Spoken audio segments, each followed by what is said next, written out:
शुरू हो गया। चलिए मैं बताता हूँ।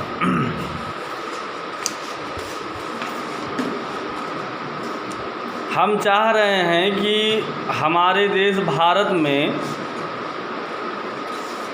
गौ माता को फिर से सम्मान मिले। लोग अपनी पुरानी सभ्यता को भूल गए हैं और आज भारत में लगभग मैक्सिमम परिवार या मैक्सिमम फैमिली जो ही बच्चा जन्म लेता है तो हम ये देखते हैं कि वो पैसे के पीछे ही भागता है।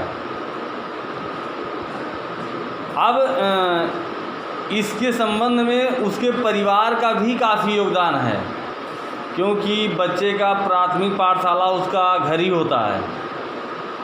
अब बच्चे में मैच्योरिटी आई नहीं कि बेटा पैसा देखो पड़ोसी ये कर रहा है वो कर रहा है, और पैसे के चक्कर कुछ चंद पैसे के चक्कर में बच्चे का विकास भी नहीं हुआ और बच्चा चल जाता है कमाने। अब बताइए, जब बच्चे का विकास नहीं हुआ है बच्चा कितना पैसा कमाएगा? अरे पेट काट के कितना पैसा देगा कि आप लोग का पेट भर जाएगा?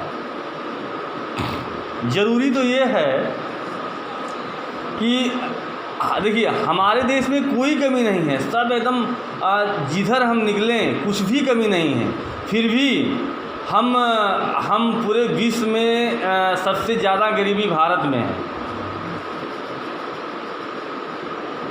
इसका जिम्मेदार हमारा देश, हमारे नेता और हम लोग खुद हैं कि समुद्र मंथन में देखिए, जिस गौ माता की बात हम कर रहे हैं, समुद्र मंथन जब हुआ था उसमें 14 रत्न निकले थे और 14 रत्न निकले थे उसमें एक रत्न थी कामधेनु। कामधेनु मतलब हमारी गौ माता।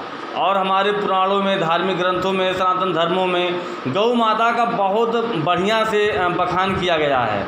और ये जो हमारे श्री कृष्णा जी भगवान हैं, श्री कृष्णा ने उसको गौ माता को चराया, खिलाया, अपना जीवन उसी पे न्यौछावर कर दिया और दूध दही का कोई कमी नहीं था। लेकिन आज हम लोग पैदा क्या होते हैं कि बेटा जा कमाने, ज़िंदगी भर कमाते थक जाते हैं लेकिन पेट नहीं भर पाता है। ना तो अपना भर पाते हैं, ना तो अपने माता पिता का, ना तो देश का, ना समाज का। और हम लोग में वो मेच्योरिटी भी नहीं आती है। तो मेरा एक ही मानना है कि गौ माता जो हम लोग सनातन मतलब प्राचीन काल से जिसकी सेवा करते आ रहे हैं, अगर उसकी सेवा हम नहीं करेंगे तो हमारे देश में गरीबी बनी रहेगी और इससे हम दूर नहीं हो पाएंगे। तो मेरा प्यारे देशवासियों से अपील है कि हम लोग गौ माता पे फिर से आएँ, गौ माता की सेवा करें। और देखिए कितनी अच्छी अच्छी बातें मतलब बताई गई हैं कि अगर गौ माता का एक पाव दूध मिले तो कोई बीमारी नहीं हो सकती है। और दोस्तों, आज हम पहली बार ही YouTube पे आए। हम बहुत दिन से सोच रहे थे लेकिन शुरुआत हो नहीं पाया। एक मित्र हमको प्रेरित किए, दूधनाथ प्रजापति जी, इनके हम आभारी हैं। तो आज ये हमारा फर्स्ट वीडियो रहेगा। धन्यवाद। इच्छा कर